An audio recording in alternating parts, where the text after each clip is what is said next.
Hey guys, what's up back on a brand new video. Today we are watching Wednesday's Entertainment horror shots. We are watching a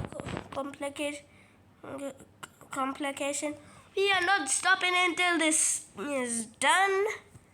Each episode, I'm watching 3. I just heard this from someone I know. Okay.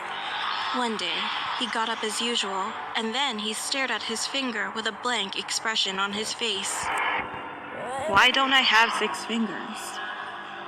Why do I have 5 fingers? Where's the other one? He started to have these kinds of thoughts out of nowhere. He was so worried, and he kept thinking about it on his way to work.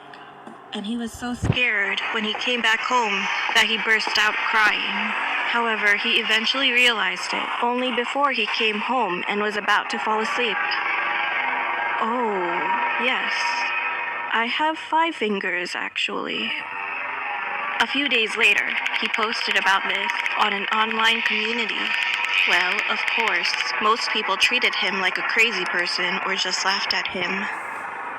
In the meantime, a comment written by one person stuck deep in his mind. Alright. The anonymous commenter said he might have early-stage schizophrenia, and he asked him, what if he thought he had 4 fingers instead of 6 eventually?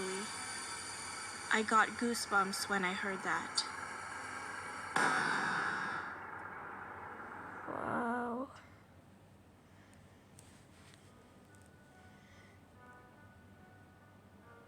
I had a hobby of capturing some ghost stories that I found on the internet and putting them one by one in my cell phone's album. Then one night, I suddenly had a nightmare. I couldn't move my body at all, and at the same time, something caught my eyes. It was a female ghost sitting at my sleep paralysis. She's experiencing sleep paralysis. She was muttering something while holding my cell phone. And when I looked more closely, I could see that she was watching those scary stories in my phone's album that I had captured, swiping her finger on the screen quickly. This is funny. This is funny. And this is very funny. This is funny. About a few years ago, I had a roommate when I was living in the dormitory. She was a pretty famous person in our major class and was known as someone who could see ghosts.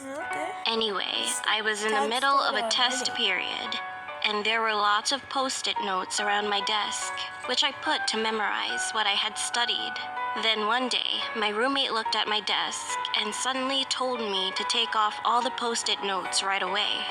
Wondering why, I asked what was wrong with it, and she replied, saying this: I woke up for a moment in the morning a few days ago, and there was a woman sitting in front of your desk, and she was reading all of the post-it notes you wrote. Nothing could have been more creepier than what she told me. After that, I no longer put anything on my desk. Never. There was once a man, and the world he lived in had been full of devastation for a very long time. He was constantly wandering from place to place. On one night, he was fortunately able to stay in a house. He was so touched and grateful for the kindness of the house's owner, who let him in and offered him a meal and shelter, especially during a time like this. The next day, the owner placed a letter in his hand while the man thanked him and was about to leave the house. Young man, if you're really appreciative, please deliver this letter to the town over there. But listen, do not open it when you are on the way. He spoke to the man so desperately.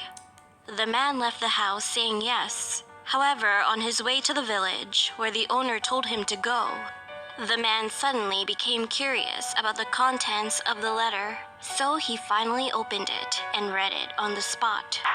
And the letter was written like this: This is the last food we will send.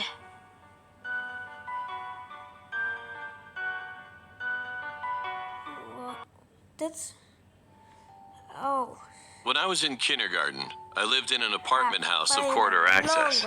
and there lived a family of a friend who was always playing with me in the same apartment. Me, my mom, my friend, and my friend's mother. We used to hang out with each other often. Then one early dawn, my friend's mom kept hearing an irritating sound outside the front door. So she woke up and went outside.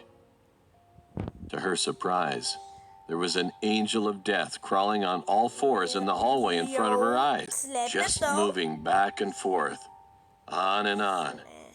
And that irritating sound that she heard was the sound of his black dress being drawn to the floor.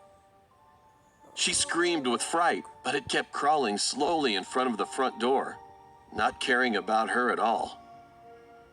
And she eventually realized that it was a dream when she soon awoke. The next day, she, of course, got frightened and went to see the shaman lady with my mom. As soon as she told her own story, the lady said something with such a creepy, cold voice. "Your son will die soon, and there's no way to save him. You can't change the fate." She got more terrified with anger and got up from her seat hurriedly. But then the shaman said to my mom, "And your son will be safe." In the end, they had no choice but to just come back vacantly. A few days later, the four of us were on our way back from the market as usual. By the time we reached the entrance of the apartment, my friend suddenly ran into the apartment first, saying he had to pee. And I saw the fruit truck parked in the corner of the apartment parking lot, so I ran over there and started to beg my mom to buy some fruit. As she was not about to buy me fruits at all, she just persuaded me to go home quickly. However, somehow I kept wanting those fruits so badly, so I tried not to go back home, standing in front of the truck. My friend, who already just went up to his house, stuck his head out from the railing in the hallway. Then he shouted loudly, saying that the house was locked. After seeing his mom take the key out of her bag, my friend came down again right away. And as soon as he ran towards the apartment entrance, it was the very moment. He was hit by a big van suddenly that rushed from the other side.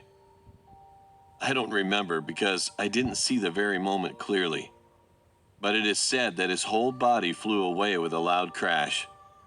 And of course, he died instantly on the spot. Fifth story, I've been thinking so far that my friend had died because his mom had dreamed of the angel of death. But my mom later told me something shuddering. "Do you remember how high the corridor railing was then? It was just as high as an adult's chest." It still gives me goosebumps when I think of the moment when he got his head out of the railing.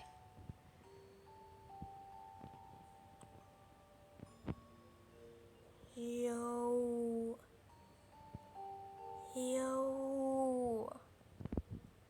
That's the thumbnail. Alright, that's enough for today. That's enough for now.